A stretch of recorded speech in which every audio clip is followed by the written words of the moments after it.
स्वागत है आपका अभी क्लासेस डाउट्स में। और आपका सवाल है औपनिवेशिक युग किसे कहते हैं।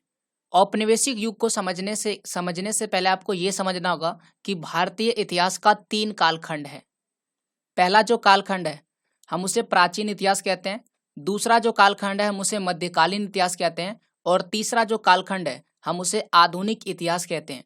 और ये जो आधुनिक इतिहास है, जब हमारे देश में अंग्रेजों ने शासन शुरू किया था 1757 से लेकर के 1947, जब हमने अंग्रेजों को पूर्ण रूप से भारत से भगा दिया था, इस पूरे काल को ही हम क्या कहते हैं, आधुनिक इतिहास कहते हैं। क्योंकि इस समय भारत में हमारे यहाँ अंग्रेज शासन कर रहे थे, हम अंग्रेजों के उपनिवेश थे, यानी कि अंग्रेजों के एक तरह से कॉलोनी थे।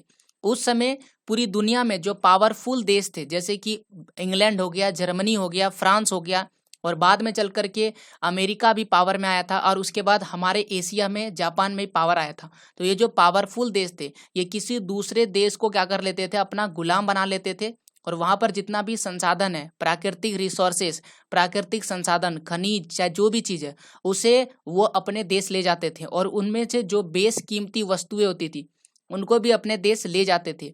और इस प्रक्रिया को इतिहास में उपनिवेशीकरण के नाम से जाना जाता है। क्योंकि हम अंग्रेजों के उपनिवेश थे, इसलिए बहुत सारे इतिहासकार इस आधुनिक युग को क्या कहते हैं, औपनिवेशिक युग के नाम से जानते हैं। तो इस तरह से अगर इस सवाल का जवाब पूछा जाए तो इस सवाल का जवाब हम इस प्रकार से लिखेंगे। ब्रिटिश शासन काल के या ब्रिटिश शासन का दौर जो है उसे हम क्या कहते हैं, औपनिवेशिक युग के नाम से जानते हैं। एकदम सामान्य सा सवाल है और इसका जवाब भी आप इस तरह से लिख सकते हैं। या फिर आप लिखिएगा कि भारत का जो आधुनिक इतिहास है 1757 से लेकर के 1947 के काल को औपनिवेशिक युग के नाम से जानते हैं। आप अपना डाउट कमेंट में जरूर लिखिएगा। Thank you.